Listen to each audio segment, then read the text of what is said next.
So hello everyone, welcome to our online learning platform SP lesson competitive exam. So बच्चों, हमारी series चल रही है सक्सेस बूस्टर सीरीज, जिसमें हम कंप्लीट कोर्स ऑफ फिजिक्स की बात करने वाले हैं। आज हम मैग्नेटिक इफेक्ट ऑफ करंट का लेक्चर नंबर 3 है बच्चों, Ampere's law and its application.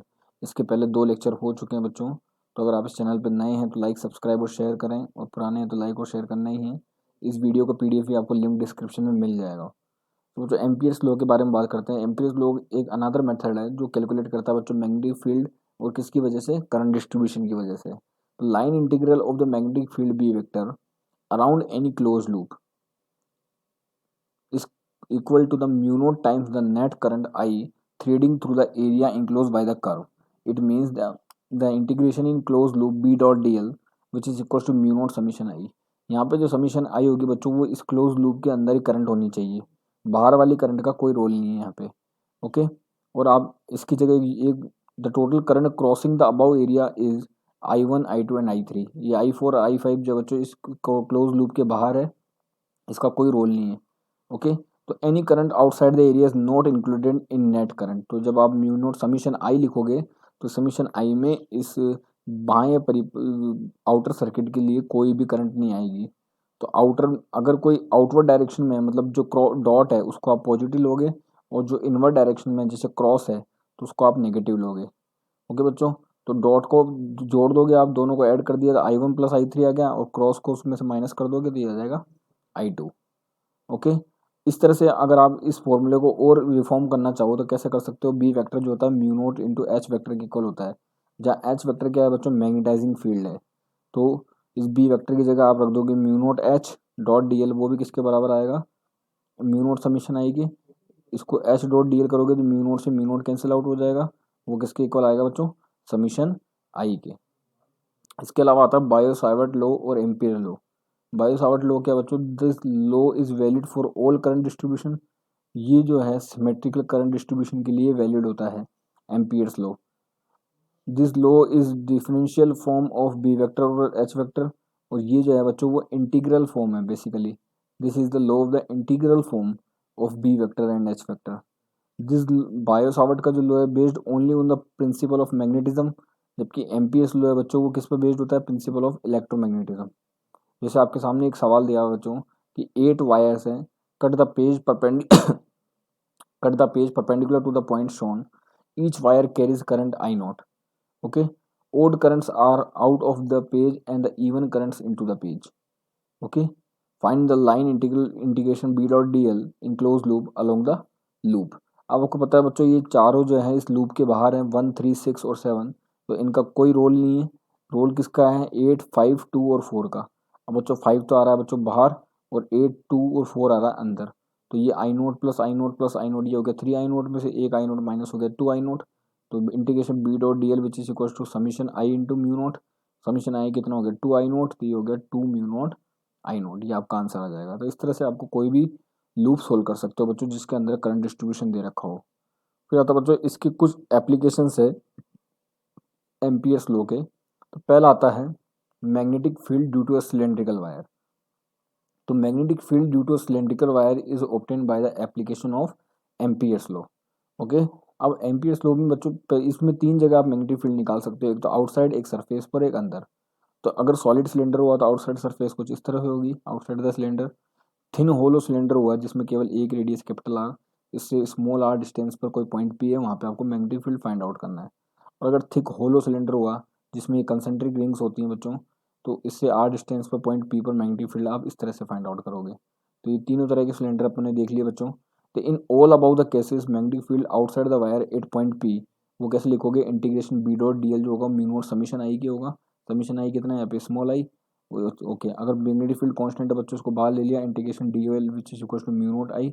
अच्छा, डी एल किसके बराबर हो जाएगा बच्चों, 2 पाई आर के, वो आ गया म्यू नॉट आई। तो बी आउटसाइड कितना हो जाएगा, mu nought i over 2 pi are.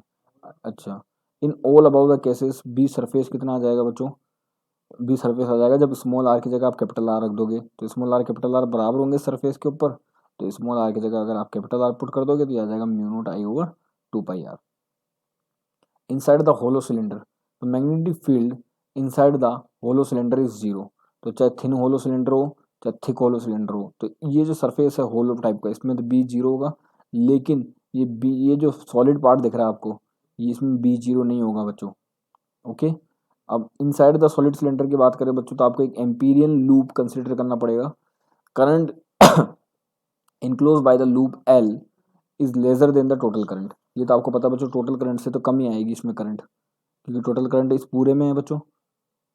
तो करंट डेंसिटी जो होगी बच्चों वो j equal to i by a, वो तो कांस्टेंट रहेगा। तो ये हो जाएगा j equal to j dash in which is equal to i multiplied by a dash into a. तो i multiplied by r square divided by r square, because उसको pi into small r square लिखोगे और इसको pi into capital r square लिखोगे। तो इनसाइड कितना आ जाएगा बच्चों, म्यू नॉट आई डैश आ जाएगा। तो ये आ जाएगा b equal to mu nought into two pi multiplied by I into r into capital r square. Okay, because यहाँ पे b mu nought I b into two pi r लिखोगे बच्चों, तो एक स्मॉल आर से एक स्मॉल आर कैंसिल आउट हो जाएगा। तो inside the thick portion of the hollow cylinder लिखोगे तब कैसे लिखोगे बच्चों, आई डैश जो होगा वो किसकी इक्वल होगा, I into a dash by a. ये हो जाएगा r square minus r one square. ये देखो अगर यहाँ पे लूप बनाओगे तो कुछ इस तरह बनेगा, तो r square minus r one square था पहले, बाद में क्या हो जाएगा बच्चों, r two square minus r one square. Okay, तो इस पॉइंट पर मैग्नेटिक फील्ड कितना आएगा, integration b dot d l वो आएगा म्यू नॉट आई डैश के। इस आई डैश की वैल्यू रख दोगे I multiplied by r square minus r one square divided by r two square minus r one square. तो आपका आंसर आ जाएगा बच्चों। फिर आता है magnetic field due to an infinite sheet carrying current. तो ये इनफाइनाइट शीट है बच्चों, जिसकी लीनियर करंट डेंसिटी दे रखी है जे एम्पियर पर मीटर में। तो due two symmetrical the field is pattern about the below short sheet जो होगी बच्चों क्या होगी, यूनिफॉर्म होगी बच्चों। एक्चुअली में करंट डेंसिटी जो जे आएगी वो एम्पियर पर मीटर स्क्वायर में होता है, because j equal to i by a होता है बच्चों।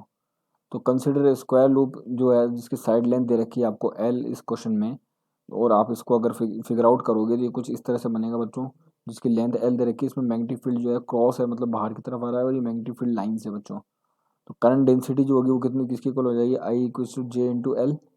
Therefore the according to Ampere's law to b l किसकी इक्वल आ जाएगा, mu nought into j into l. B किसकी इक्वल आ जाएगा बच्चों, mu nought j by two. ये याद रखना है रिजल्ट बच्चों, ये टेस्ट सीरीज में बार बार पूछा जाता है।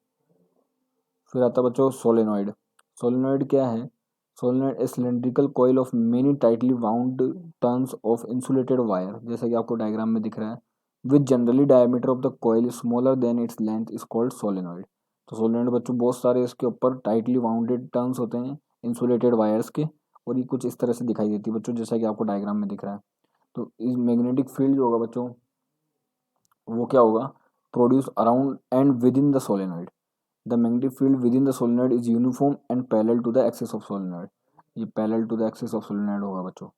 ओके, बाहर जो होता है वो बी जीरो होता है बच्चों इसके, है ना। यहाँ पे बी जीरो है, यहाँ पे डॉट का मतलब ये इससे आउटसाइड आ रहा है और ये इसके इनसाइड जा रहा है, इसके आउटसाइड आ रहा है, इसके इनसाइड जा रहा है, इसके आउटसाइड इसके इनसाइड। तो कुछ इस तरह का पैटर्न बनेगा बच्चों, outside inside outside inside outside inside, इस तरह का पैटर्न बनेगा बच्चों। ओके, फिर आता है बच्चों फाइनाइट लेंथ सोलेनॉइड। अगर capital n total number of turns हो, और एल जो है लेंथ ऑफ द सोलेनॉइड, और स्मॉल एन जो है number of turns per unit length हो, तो स्मॉल एन की जगह आप पुट कर सकते हैं कैपिटल एन बाई एल। और magnetic field inside of solenoid किसी भी पॉइंट पी पर किस तरह से देते हैं बच्चों, mu nought upon four pi two pi n I sine alpha plus sine beta. अगर इनफाइनाइट लेंथ की हुई तो alpha beta pi by two हो जाएंगे बच्चों, तो ये हो जाएगा टू, ये टू टू हो जाएगा फोर, ये फोर से फोर कैंसिल आउट हो जाएगा, पाई से पाई कैंसिल आउट हो जाएगा, म्यू नॉट एन आई बच जाएगा आपके पास। अगर if the solenoid of the infinite length and the point is near one and, तो अल्फा जीरो हो जाएगा, बीटा पाई बाई टू हो जाएगा, बी एंड जो आएगा वो कितना आएगा बच्चों, half into mu nought into n i. तो बी एंड जो होगा वो बी इनसाइड का कितना होता है बच्चों, वन बाई टू टाइम्स होता है। इसी पर बेस्ड एक और चीज़ आती है बच्चों, टोरॉइड। टोरॉइड क्या होता है, अगर किसी भी सोलेनॉइड को आपने राउंडली वन टर्न कर दिया तो ये टोरॉइड में कन्वर्ट हो जाएगा। तो toroid can be considered as a ring shape close solenoid. Okay, is hence it is like an endless cylindrical solenoid. Okay, तो इस पे क्या होगा बच्चों, कंसिडर कैपिटल एन टर्म्स हो जाएंगे इसमें। तो ये हो जाएगा mu nought capital n I upon two pi r. यहाँ पे स्मॉल एन जो है वो किसके इक्वल हो जाएगा, capital n upon two pi r के। ओके, तो ये अपना इसके ऊपर आज थ्योरी बेस हो गया बच्चों, कल क्वेश्चन प्रैक्टिस कर लेंगे इसके ऊपर। सो प्लीज़ स्टे ट्यून रहिए, लाइक सब्सक्राइब कीजिए बच्चों। Thank you.